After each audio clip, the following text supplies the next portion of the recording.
প্রিয় ভিউয়ার্স, আসসালামু আলাইকুম। Welcome back Tanjina cooking. আশা করি সবাই ভালো আছেন, সুস্থ আছেন, নিরাপদে আছেন। আজ তৈরি করব মজাদার মুখরোচক একটি চানাচুর ভর্তা বা মাখা রেসিপি। আজকের ভর্তা তৈরি করার জন্য লাগবে শসা কুচি, টমেটো কুচি, পেঁয়াজ কুচি, সামান্য লবণ, মরিচ কুচি, ধনিয়া পাতা কুচি।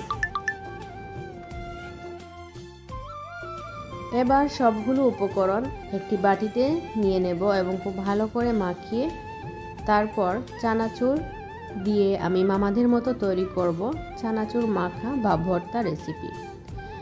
এভাবে ভর্তা তৈরি করে খেলে অবশ্যই মুখে লেগে থাকবে, বারবার খেতে ইচ্ছে করবে।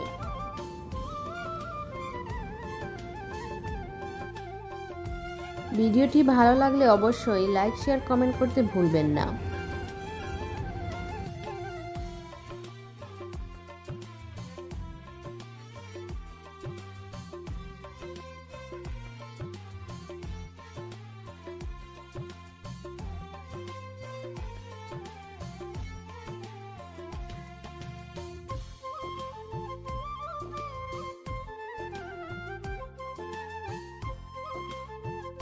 স্বাদমতো বিট লবণ দিয়ে দিলাম 1 বাটি চানাচুর।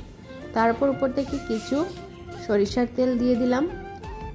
এবার মনে হলো মামাদের মতো তৈরি করব, তাই ঝটপট দেরি না করে আমি একটা উঁচু বাটিতে ঢেলে নিব।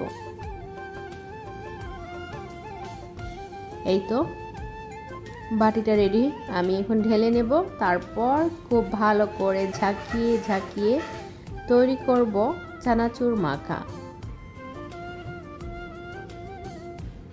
জানি না মামারা কিভাবে তৈরি করে, কিন্তু মামাদের তৈরি করা চানাচুর মাখা কিন্তু খুবই ভালো লাগে, তাই চেষ্টা করব মামাদের মতোই তৈরি করতে। তো এখানে একটা জিনিস স্কিপ হয়ে গেছে, ভিডিওতে নিতে পারিনি। আমি হালকা আরও একটু তেল দিয়ে দিলাম। আমি প্রায় 1 টেবিল চামচের মতো সরিষার তেল দিয়েছি, আর যেটা স্কিপ হয়েছে সেটা হচ্ছে লেবুর রস। এবার খুব ভালোভাবে ঝাঁকিয়ে ঝাঁকিয়ে তৈরি করে নেব চানাচুর মাখা রেসিপি, ভর্তা রেসিপি। তো আজকের ভর্তাটা আপনাদের কাছে কেমন লেগেছে অবশ্যই কমেন্ট করে জানাবেন। এভাবে তৈরি করে খেতে পারেন, তৈরি করে বাসায় খেয়ে আমাকে কমেন্ট করবেন আজকের আমার এই চানাচুর মাখাটা কেমন হয়েছে। আমার তো দারুণ লেগেছে। অনেকদিন পর চানাচুর মাখা খেতে ইচ্ছে করলো, তাই ঝটপট তৈরি করে নিলাম। ব্যাস তৈরি হয়ে গেল চানাচুর মাখা।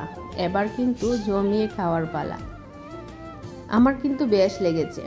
এভাবে তৈরি করে দেখবেন, যদি ভালো লাগে অবশ্যই আমাকে কমেন্ট করবেন। আজকে এই পর্যন্ত। সবাই ভালো থাকবেন, সুস্থ থাকবেন, আমার জন্য দোয়া করবেন, আর অবশ্যই তৈরি করবেন। আল্লাহ হাফিজ, আসসালামু আলাইকুম।